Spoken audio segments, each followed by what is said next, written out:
पुराने पड़ गए हैं डर, फेंक दो तुम भी ये कचरा आज बाहर, फेंक दो तुम भी। यहाँ मासूम सपने जी नहीं पाते, इन्हें कुमकुम लगाकर फेंक दो तुम भी, लगाकर फेंक दो तुम भी। नमस्कार आप सभी को, जय हिंद, वंदे मातरम। आप लोग देख रहे हो दीपक लक्ष्य एजुकेशनल चैनल, जो आपके लक्ष्य पर काम करता है। विद्यार्थियों, एक समय में एक ही काम आपको करना है और ऐसा करते समय अपनी पूरी आत्मा उसमें लगा देनी है और बाकी सब कुछ भूल जाना है। सच्चा योद्धा वही है जो घावों से नहीं, अपनी जीत की प्यास से प्रेरित होता है। अपने अंदर के डर को आज ही खत्म कर दीजिए, वरना कल यही डर आपको खत्म कर सकता है। आपके कंधे पर बैग आज भी है, बस फर्क इतना है, पहले किताबें लेकर घूमते थे और आज उसमें जिम्मेदारियां लेकर घूम रहे हो। जिम्मेदारियों को निभाने के लिए जी तोड़ मेहनत करनी पड़ेगी। अपने समय का एक भी क्षण बर्बाद मत करिए। समय की बर्बादी मतलब जीवन की बर्बादी। तो फिर आइए जुड़िए हमारे चैनल पर। पहली बार आए हो तो सब्सक्राइब कर बेल आइकन दबाइए ताकि आने वाली कक्षाएं आपको मिलती रहें। कक्षा को लाइक कमेंट कर शेयर मार दीजिए। आज का सेशन बहुत ही खास होगा आपके लिए, जो कि सामान्य हिंदी व्याकरण भाग के अंतर्गत संधि प्रकरण से संबंधित है। कक्षा को पूरा वॉच करिएगा। आज के इस सेशन का महत्वपूर्ण प्रश्न आपके सामने है। प्रत्येक शब्द में कौन सी स्वर संधि है? गुण संधि, वृद्धि संधि, यण संधि, अयादि संधि। आप लोगों को अपना उत्तर करना है। प्रत्येक शब्द में कौन सी संधि है? तो इस प्रश्न के लिए आप सभी ने यदि अपना उत्तर दिया है विकल्प सी यण संधि, तो आपका जवाब बिल्कुल ही राइट माना जाएगा। आगे बढ़ेंगे। प्रत्येक जो शब्द है ये यण संधि का है और यण संधि में क्या होता है? यदि छोटी ई, बड़ी ई, छोटा ओ, बड़ा ओ और इसे ऋष के बाद कोई भी भिन्न स्वर यानी उससे अलग स्वर आ जाता है तो छोटी ई, बड़ी ई का या हो जाता है, छोटा ओ, बड़ा ओ का वा हो जाता है और री का रा हो जाता है। जैसे कि उदाहरण है आपके यद्यपि, तो इसका विच्छेद क्या है? यदि धन अपि। उदाहरण है अत्यावश्यक, विच्छेद क्या होगा? अति धन आवश्यक। उदाहरण है आपका अन्वय, विच्छेद है अनुधन अय। आगे बढ़ते हैं। फिर आपका प्रश्न है अन्वय शब्द का संधि विच्छेद है कौन सा है? अनुधन वय, अनुधन अय, अनधन अय, अनिधन वय। तो अन्वय शब्द का शुद्ध संधि विच्छेद क्या होगा? विकल्प बी अनुधन अय बराबर अन्वय। और इसमें संधि कौन सी है विद्यार्थियों इस उदाहरण में? तो आपकी है यण संधि। कौन सी? यण संधि। और जब छोटी ई, बड़ी ई, छोटा ओ, बड़ा ओ और इसे ऋष के बाद में कोई भी भिन्न स्वर आ जाता है तो छोटी ई और बड़ी ई की जगह ले लेता है या, छोटा ओ बड़ा ओ की जगह ले लेता है वा और री का रा हो जाता है। जैसे उदाहरणों से हम लोग देखते हैं। आपका शब्द है यद्यपि, तो इसका विच्छेद क्या होगा? यदि धन अपि। शब्द है आपका अत्यावश्यक, विच्छेद है अति धन आवश्यक। शब्द है आपका अत्युत्तम, विच्छेद क्या होगा? अति धन उत्तम। शब्द है आपका अत्युष्मा, विच्छेद क्या होगा? अति धन ऊष्म।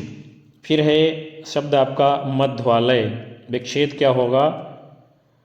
मधुधन आलय। फिर हम सभी लोग बढ़ते हैं अगले क्रम की ओर।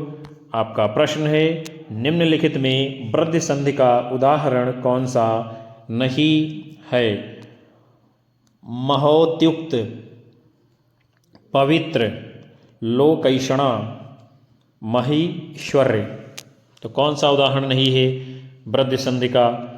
तो आपका है विकल्प बी पवित्र, और बाकी सारे उदाहरण जो हैं वृद्धि संधि के हैं। फिर जो पवित्र उदाहरण है आपका है, ये किस संधि का है? तो ये है विद्यार्थियों अयादि संधि का। पवित्र जो शब्द है इसका संधि विच्छेद क्या होगा? पोधन इत्र, पोधन इत्र बराबर बन जाएगा पवित्र। और अयादि स्वर संधि कहाँ पर होती है? यदि ए अए ओ औ के बाद कोई भिन्न स्वर आए तो ए का अय हो जाएगा, अय का आय हो जाएगा, ओ का औ हो जाएगा और औ का आओ हो जाता है। जैसे कि उदाहरण है नयन, विच्छेद क्या होगा? नेधन अन।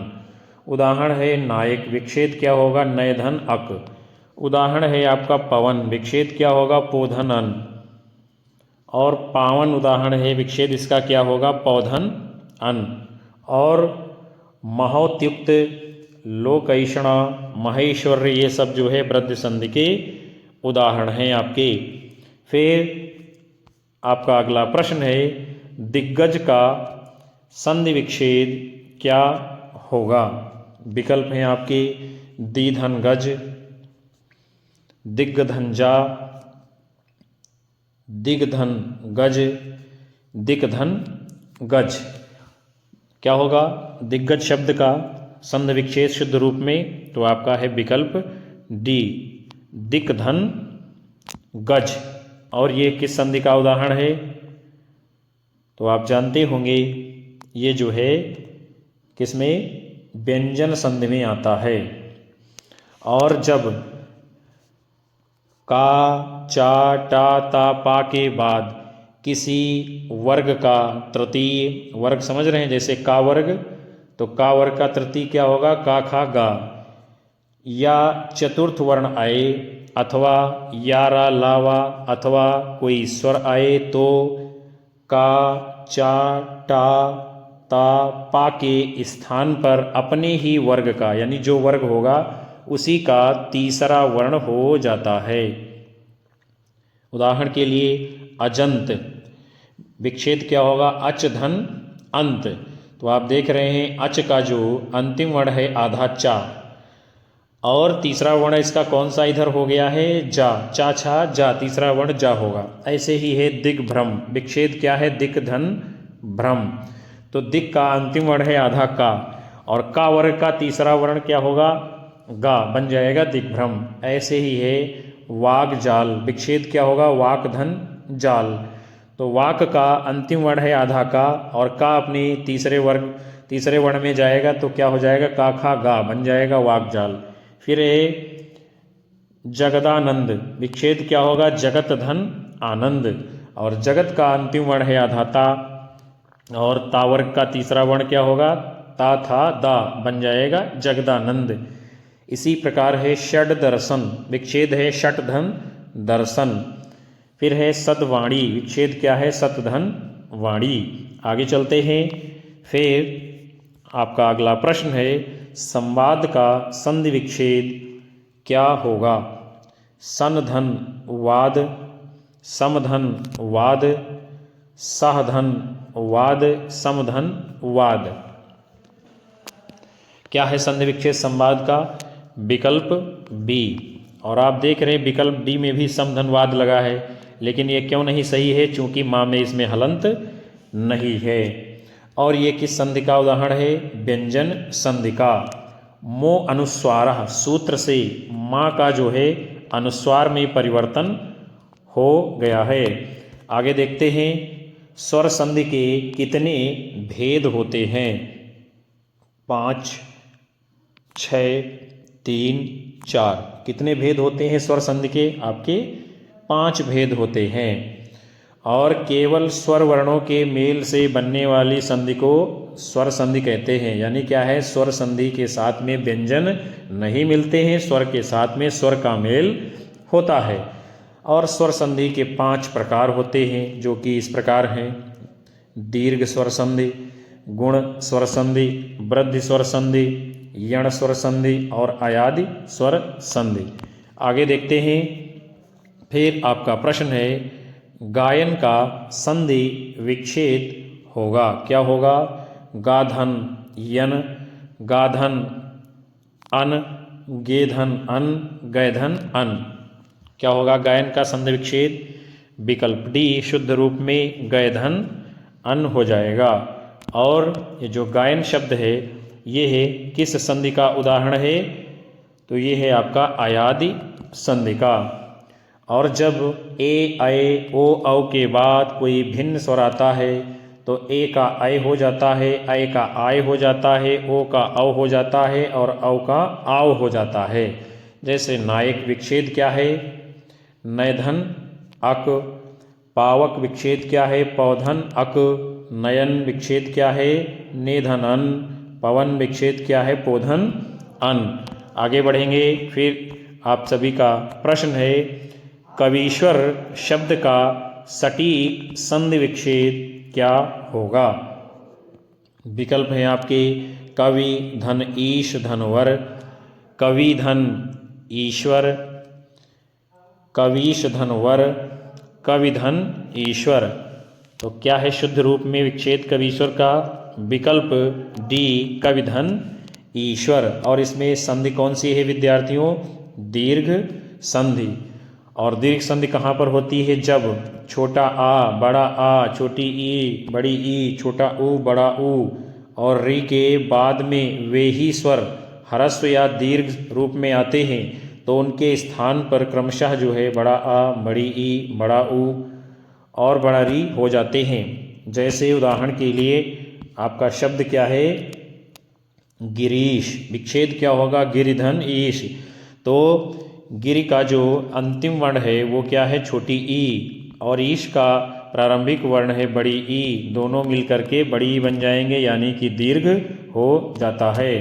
फिर आपका अगला प्रश्न है, सचिवालय शब्द में कौन सी संधि है? स्वर संधि, अविभाज्य, व्यंजन संधि, विसर्ग संधि। तो सचिवालय शब्द में विद्यार्थियों कौन सी संधि है? आपकी स्वर संधि। और इसका विच्छेद क्या होगा? सचिव धन आलय। यानी सचिव का जो अंतिम वर्ण है वो है छोटा आ और आलय का प्रारंभिक वर्ण है बड़ा आ। दोनों मिलकर के क्या बन जाएंगे? बड़ा आ यानी दीर्घ हो जाएगा। और दीर्घ संधि कहाँ पर होती है? जब छोटा आ बड़ा आ, छोटी ई बड़ी ई, छोटा ऊ बड़ा ऊ और इसे ऋष के बाद में ह्रस्व स्वर या दीर्घ स्वर आते हैं तो दोनों मिलकर के दीर्घ बन जाते हैं। जैसे कि बड़ा आ, बड़ी ई, बड़ा ऊ और ऋषि ऋषि। आगे चलते हैं। फिर अगले क्रम में आपका प्रश्न है, जगदीश का संधि विच्छेद क्या होगा? बहुत ही अच्छा उदाहरण है, बहुत सारी परीक्षाओं में लगातार पूछा जाता है। जगत धन ईश, जग धन दीश, जग धन ईश, जगत धन दीश। तो जगदीश का क्या होगा संधि विच्छेद विद्यार्थियों? विकल्प ए जगत धन ईश। और ये जो जगदीश शब्द है विद्यार्थियों ये है किस संधि के अंतर्गत आता है? व्यंजन संधि में। और जब का चा टा ता पा के बाद में किसी भी वर्ग का, जो हमारे व्यंजन वर्णों में 5 वर्ग हैं उनमें से किसी भी वर्ग का यदि तृतीय या चतुर्थ वर्ण आए या फिर यारा लावा हो या कोई भी स्वर आए तो क्या है? का चा टा ता पा के स्थान से अपने ही वर्ग का तीसरा वर्ण हो जाता है। ये बात आपको ध्यान में रखनी है व्यंजन संधि में खास कर। यानी जो भी वर्ण किसी वर्ग का आता है तो अपने ही वर्ग का वो जो है तीसरा वर्ण हो जाता है। जैसे कि उदाहरण है दिग्गज। विच्छेद क्या होगा? दिक धन गज। तो आप देख रहे हैं दिक का जो अंतिम वर्ण है आधा का और ये का वर्ग का व्यंजन है और का वर्ग का तीसरा वर्ण कौन सा हो जाएगा? का खा गा बन जाएगा आपका दिग्गज। फिर आप सभी का अगला प्रश्न है, इनमें से कौन सा संधि शब्द सही है? ग्रीष्म धन ऋतु बराबर ग्रीष्म ऋतु, सत धन नारी बराबर सदनारी, एक धन एक बराबर एक एक, पितृ धन उपदेश बराबर पित्रोपदेश। तो इनमें से जो संधि का शब्द सही है वो है आपका विकल्प ए, ग्रीष्म धन ऋतु बराबर ग्रीष्म ऋतु। और ये उदाहरण किस संधि का है? गुण संधि का। आगे बढ़ेंगे, फिर आपका प्रश्न है उच्छिष्ट शब्द का सही संधि विच्छेद क्या होगा? उत्धन शिष्ट, उत्धन चिष्ट, उद्धन चिष्ट, उद्धन शिष्ट। तो उच्छिष्ट का जो संधि विच्छेद शुद्ध रूप में होगा आपका विकल्प ए, उत्धन शिष्ट। और यह जो है व्यंजन संधि का उदाहरण है। इसमें भी क्या है? यदि ता दा के बाद शा हो, और ता दा के बाद यहाँ पर शा है भी, फिर ता या दा का चा और शा का छा हो जाता है। जैसे कि एक उदाहरण और दिया गया उच्छ्वास, तो इसमें क्या है? उत्धन श्वास, इसका विच्छेद हो गया। तो यहाँ पर क्या है? आधा ता है उत में, और जो ता वर्ग है ये जो है किस में बदल रहा है? शा में परिवर्तन, यानी शा का परिवर्तन छा में हो रहा है। आगे चलेंगे, फिर आपका प्रश्न है निम्नलिखित में व्यंजन संधि का उदाहरण जो नहीं है उसे आपको बताना है। वांग्मय, उच्छृंखल, सृष्टि, पुरस्कार। कौन सा नहीं है इसमें से व्यंजन संधि का उदाहरण? वो है आपका विकल्प डी। क्योंकि ये जो पुरस्कार है यह विद्यार्थियों विसर्ग संधि का उदाहरण है। और यदि का खा पा फा आता है तो विसर्ग में कोई परिवर्तन नहीं होगा, यानी जैसा है वैसे ही रहेगा। लेकिन कुछ शब्दों में विसर्ग का सा हो जाता है। जैसे कि उदाहरण है आपका मनोकामना, विच्छेद क्या होगा? मनः धन कामना। फिर आगे चलेंगे, आपका अगला प्रश्न है नवैश्वर्य का संधि विच्छेद है। नवधन ऐश्वर्य, नवैधन ऐश्वर्य, नवधन ऐश्वर्य, नवैधन ऐश्वर्य। तो नवैश्वर्य का संधि विच्छेद क्या होगा? सही रूप में विकल्प ए, नवधन ऐश्वर्य। और ये जो है वृद्धि संधि का उदाहरण है।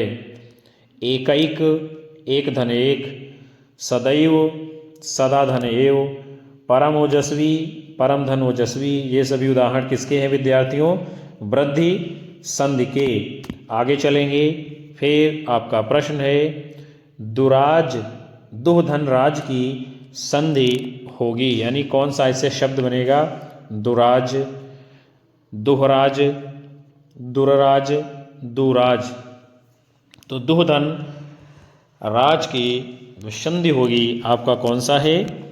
विकल्प डी, दुराज। और ये किस संधि का उदाहरण है? विसर्ग संधि का। और यदि छोटी ई छोटा ऊ के बाद विसर्ग हो और इसके बाद रा आए तो ई ऊ का ई ऊ हो जाता है और विसर्ग जो है लुप्त हो जाएगा। लुप्त यानी कि गायब हो जाता है। उदाहरण है आपका नीरव, विच्छेद है निधन रव। शब्द है नीरस, विच्छेद है निधन रस। शब्द है निरोग, विच्छेद क्या है? निधन रोग। आगे बढ़ते हैं, आपका अगला प्रश्न है संसार शब्द में कौन सी संधि है? व्यंजन संधि, गुण संधि, दीर्घ संधि, विसर्ग संधि। तो संसार शब्द में कौन सी संधि है? आपकी व्यंजन संधि। और इसका विच्छेद क्या होगा संसार शब्द का? तो वो बनेगा आपका समधन सार। और जब माँ के बाद में कोई स्पर्श व्यंजन आए तो माँ का अनुस्वार या बाद वाले वर्ण के वर्ग का पंचम वर्ण हो जाता है। जैसे उदाहरण है अहंकार, विच्छेद क्या है? अहम धन कार। संगम, सम धन गम। किंचित, किम धन चित। पंचम, पम धन चम। इन सभी उदाहरणों में जो है यही नियम लगा हुआ है। आगे देखते हैं। फिर आपका प्रश्न है, सदानंद का संधि विच्छेद होगा। सतधन नंद, सतधन आनंद, सदाधन नंद, सदधन आनंद। तो सदानंद का संधि विच्छेद क्या होगा? विकल्प बी, सतधन आनंद।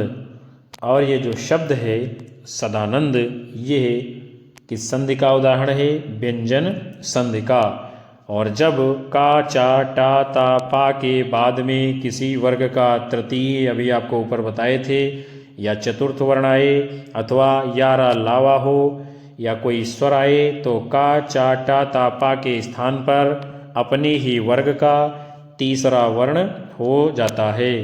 उदाहरण है आपका दिग्गज, विच्छेद है दिक धन गज, तो का जो है अपने तीसरे वर्ग यानी गा में बदल गया है। दिग्भ्रम, विच्छेद है दिक धन भ्रम, यहाँ भी का जो है अपने तीसरे यानी कि गा में बदल गया है। फिर है षड दर्शन, विच्छेद क्या है? षट धन दर्शन, तो यहाँ टा है अपने यानी तीसरे वर्ण में डा में बदल गया है। तद्रूप, विच्छेद क्या है? तत् धन रूप, यहाँ पर आधा ता जो है अपने तीसरे वर्ण में किसमें? दा में परिवर्तित हो गया है। आगे चलेंगे। फिर आपका प्रश्न है, उद्धरण शब्द में संधि है, कौन सी संधि है इसमें? यण संधि, वृद्धि संधि, अयादि संधि, व्यंजन संधि। तो ये जो उद्धरण शब्द है इसमें संधि है आपकी व्यंजन संधि। इसका विच्छेद क्या है? उत धन हरण। फिर आपका अगला प्रश्न है, निम्नलिखित में से यण संधि का शब्द कौन सा है? स्वागत, सदैव, जगदीश, पूर्वोदय। तो जो यण संधि का उदाहरण है इसमें विद्यार्थियों, वो है आपका विकल्प ए। जगदीश में व्यंजन संधि है, सदैव में वृद्धि संधि है, पूर्वोदय में गुण संधि है। और स्वागत जो आपका संधि है शब्द है उसका विच्छेद क्या होगा? सूधन आगत। और यदि छोटी ई, बड़ी ई, छोटा ऊ, बड़ा ऊ और इसे ऋष के बाद में कोई भी भिन्न स्वर आएगा तो छोटी ई, बड़ी ई जो है या हो जाएगा और छोटा ऊ, बड़ा ऊ का वा हो जाएगा, री का रा हो जाता है। उदाहरण है आपका अन्वय विच्छेद होगा अनुधनय। उदाहरण है गुरुवोदन, विच्छेद है गुरुधन ओदन। आगे बढ़ेंगे। फिर आपका प्रश्न है, विसर्ग संधि का उदाहरण इनमें से कौन सा है? तदनुकूल, मनोरथ, आज्ञानुसार, तथास्तु। कौन सा है विसर्ग संधि का उदाहरण? वो है आपका मनोरथ। और इसका विच्छेद क्या होगा? मनः धन रथ। क्या होगा? मनः धन रथ बराबर बन जाएगा मनोरथ। और यदि विसर्ग के पहले आ आए और उसके बाद का वर्ग तृतीय, चतुर्थ या पंचम वर्ण आए या रा लावा हा रहे तो विसर्ग के स्थान पर ऊ हो जाता है। और यह ऊ पूर्ववर्ती यानी कि पहले आ से मिलकर गुण संधि द्वारा ओ हो जाता है। उदाहरण है आपका सरोवर, विच्छेद क्या होगा? सराधन वर। फिर आपका अगला प्रश्न है, महेश्वर्य में कौन सी संधि है?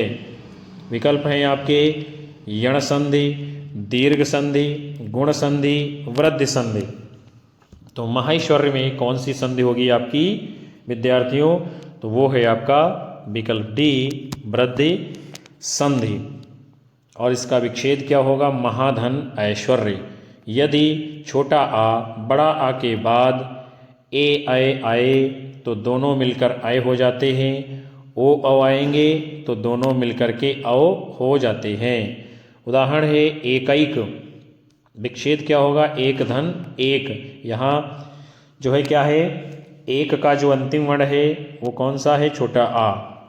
और एक का प्रारंभिक वर्ण कौन सा है? ए। दोनों मिलकर के क्या हो गए हैं? अय, और बन गया आपका एकैक। आगे देखते हैं। फिर आपका प्रश्न है, पयः धन धर का संधि रूप होगा। क्या बनेगा? पयधर, पयाधर, पयाधर, पयोधर। तो पयः धन धर का जो संधि रूप बनेगा आपका विकल्प डी पयोधर। और ये जो है पयोधर किस संधि का उदाहरण है? तो वो है आपका विसर्ग संधि का। यदि विसर्ग के पहले आ आए, उसके बाद वर्ग का तृतीय या चतुर्थ पंचम वर्ण आए, या फिर यारा लावा हा रहे, तो विसर्ग का ऊ हो जाता है। और यह ऊ पूर्ववर्ती यानी अपने पहले वाले आ से मिलकर गुण संधि के द्वारा ओ हो जाता है। जैसे मनोरथ विच्छेद क्या होगा? मनाधन रथ। सरोज विच्छेद क्या होगा? सराधन जा। मनोभाव विच्छेद होगा मनाधन भाव। मनोहर विच्छेद होगा मनाधन हर। पयः धंधा पयोद बनेगा। मनाधन विकार ये मनोविकार बन जाएगा। आगे बढ़ते हैं। फिर अगले क्रम में आपका प्रश्न है वृद्धि संधि का उदाहरण नहीं है। शिवैक्य, विश्वैक्य, मतैक्य, एकैक। तो इनमें से कौन सा उदाहरण नहीं है वृद्धि संधि का? तो वो है आपका शिवशैक्य, विकल्प ए। और ये किस संधि का उदाहरण है? आपके यण संधि का, जिसका विच्छेद क्या होगा? शिशुधन ऐक्य बराबर शिशुऐक्य बनेगा। फिर आपका अगला प्रश्न है व्याप्त का संधि विच्छेद क्या होगा? विकल्प हैं विधन अप्त, व्यधन अप्त, व्यधन आप्त, विधन आप्त। तो व्याप्त का जो संधि विच्छेद सही रूप में बनेगा वो है आपका विकल्प डी विधन आप्त। और ये जो व्याप्त शब्द है विद्यार्थियों, ये है किस संधि के अंतर्गत आता है? तो यण संधि में आएगा। और यण संधि कहाँ होती है? यदि ह्रस्व अथवा दीर्घ छोटी ई, छोटा ऊ और ऋष के बाद में कोई असवर्ण यानी कि भिन्न स्वर आता है, तो छोटी ई अथवा बड़ी ई के स्थान पर या हो जाता है, छोटा ऊ बड़ा ऊ की जगह पर वा हो जाता है, और री की जगह पर रा हो जाता है। स्त्रीचित उदाहरण है आपका विच्छेद क्या होगा? स्त्रीधन उचित। आगे बढ़ते हैं। फिर आपका प्रश्न है इति धन आदि बराबर इत्यादि, यहाँ कौन सी संधि है? वृद्धि संधि, अयादि संधि, गुण संधि, यण संधि। तो इति धन आदि बराबर बनेगा इत्यादि, और यह जो है आपके यण संधि का उदाहरण है। और यण संधि की परिभाषा क्या है? जब छोटी ई, छोटा ओ, री के पश्चात कोई भिन्न असमान स्वर आता है, तो ई, ऊ, री के स्थान पर क्रमशः या, रा, लावा में परिवर्तन हो जाता है। उदाहरण है प्रत्येक, विच्छेद है प्रतिधन एक। उदाहरण है स्वागतम, विच्छेद है सुधनागतम। पित्राज्ञा, पितृधनाज्ञा। लाकृति, लृधन आकृति। आगे देखते हैं। फिर अगले क्रम में आपका प्रश्न है उन्नयन में संधि विच्छेद है। उत्धन नयन, उन्धन अयन, उन्धन नयन, उत्धन नयन। तो उन्नयन में संधि विच्छेद क्या होगा आपका? विकल्प ए उत्धन नयन। और ये जो है व्यंजन संधि का उदाहरण है। जब का, चा, टा, ता, पा के बाद ना या मा आए, तो का, चा, टा, ता, पा अपने ही वर्ग का पंचम वर्ण हो जाता है। पंचम वर्ण समझ रहे हैं? जैसे कि का वर्ग है तो पंचम वर्ण इसका होगा का, खा, गा, घा, अंगा होगा पंचम वर्ण। ऐसे ही चाछा जाझा में पंचम वर्ण इया होगी, टाठा डाढ़ा में पंचम वर्ग अड़ा होगा। यही है सब आपके पंचम वर्ण जो कि वर्गीय व्यंजनों में आते हैं। फिर आप सभी का प्रश्न है नायक का संधि विच्छेद कौन सा सही है? नय धन अक, नये धन अक, नय धन अक, ने धन अक। तो नायक जो शब्द है इसका शुद्ध रूप में संधि विच्छेद जो होगा आपका विकल्प सी नय धन अक।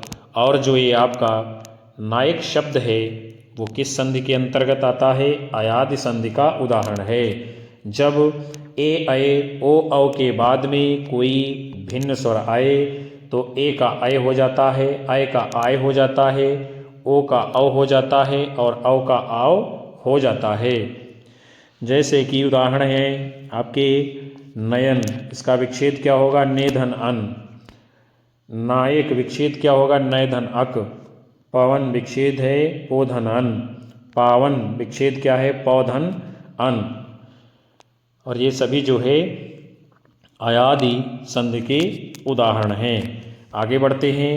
फिर आप सभी का प्रश्न है, अनंत शब्द की सही विधि होगी, क्या होगी?